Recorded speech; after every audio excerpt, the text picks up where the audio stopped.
How many of you in this room actually know already how to improve your life? You already know where to focus on your life, and you probably know what to do, but you haven't done it yet. Be honest, raise your hands.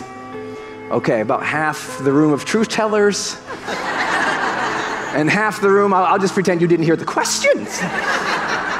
Because who knows exactly what you need to do to change already?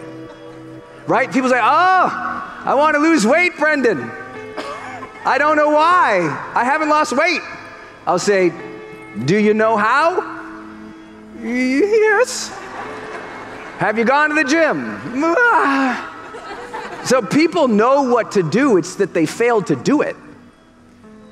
That essence is called common sense. We know what to do, but the failure in the practice comes from a failure sometimes of will, sometimes of circumstance, sometimes of something. But here's what I'd love you to do. If you're failing to implement something you know you should already do, please tune in. If you are failing to implement something you already know you can do, your vision for your life is stuck to today. Your vision is stuck to yesterday. Because if you have a different vision for your life and you know what to do, and that vision is compelling, that vision is something that is real and important and exciting for you, guess what? You do it. If it's a fake vision, a half vision, a mimicry vision, a follow the leader vision, not your vision, that's why you're not doing the basics, right? If you haven't lost the weight, you don't have a vision for your life healthfully yet. You want to lose pounds, but you haven't envisioned a healthy life. So even the commonsensical things, you don't do it, right? Who has eaten a friggin' bag of chips in the last 30 days? A whole bag of chips. Who ate that bag of chips at one sitting? Who ate the bag of chips in one sitting and had to fight not to open the second bag? Okay, who opened the second bag? Anybody? Okay. I'm just making sure you're all being real here. But let's go, it's not just health. Think about that dream you have. You know you wanted to write. Like my dream was to be a writer and a coach, right? I want to be a writer and I want to be a life coach or business coach.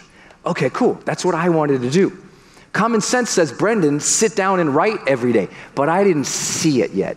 I didn't visualize that vision and own that dream yet. It was an idea, but it wasn't a vision in my heart. I didn't see it, feel it, walk through it.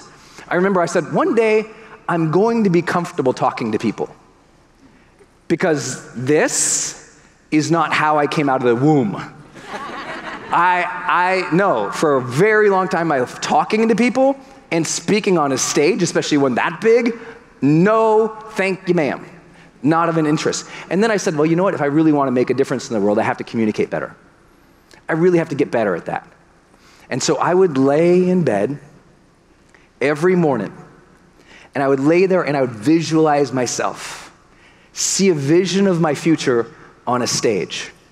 And I would see myself walk into one side and saying something amazing, and they would stand on their feet because I said something amazing. And then I went to the other side and I said something equally amazing. And all the amazing just kept coming out. And people would stand and they would shout and they would scream and I would see it. And as I was visualizing that vision of myself, guess what? I would be sitting in bed in complete anxiety. I'd be sweating out the armpits. You ever dream of your vision of your future and it makes you sweat? Hey, oh, I am weird. Okay.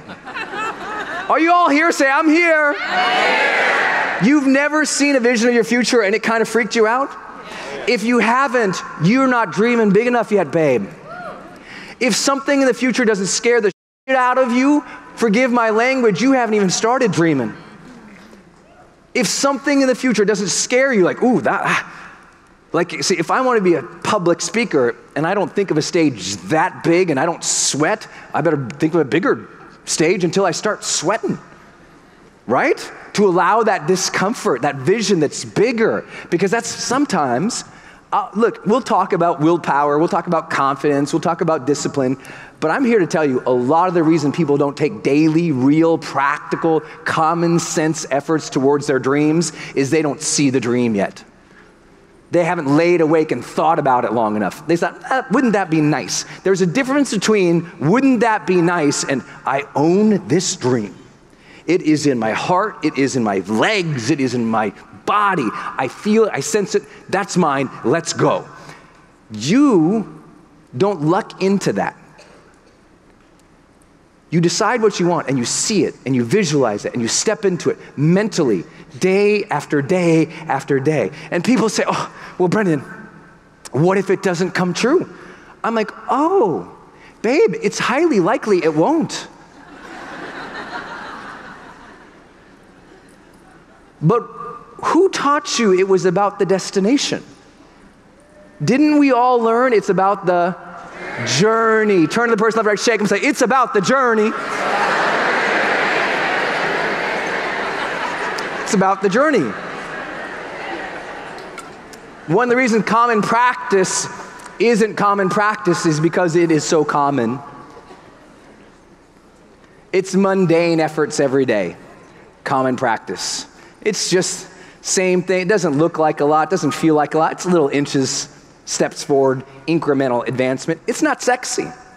We want the destination. And in the day when we don't feel the destination, we're like, ugh, you know, I dream of the big stage, but then my first stage is that little room you all saw, and some people would go, oh, well, that's not it. And I say, oh, of course, gonna start small.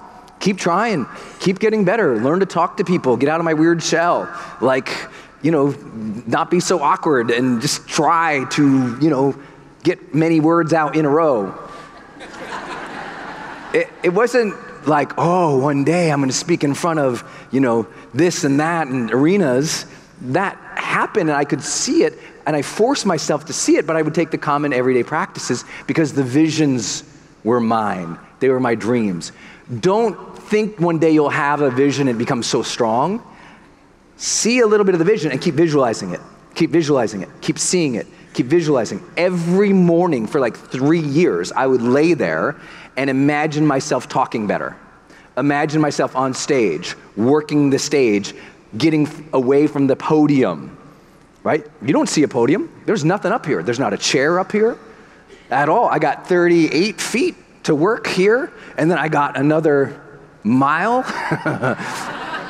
to lap the room. I'm gonna work it. I had to see myself walking. That's weird. Okay, yeah, walk, Brendon, move. You have to see this stuff. You all with me so far?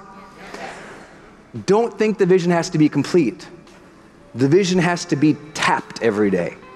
Tap into it, see it, think about it, see it, think about it, see it, think about it. And it comes into more formation. Everyone wants their vision, their dream, delivered as a complete Netflix package. I'm like, that's not how it goes. You see a little piece of it and you observe it and play it out. See another piece, observe it, think it out, observe it, think it out, observe it, think it out.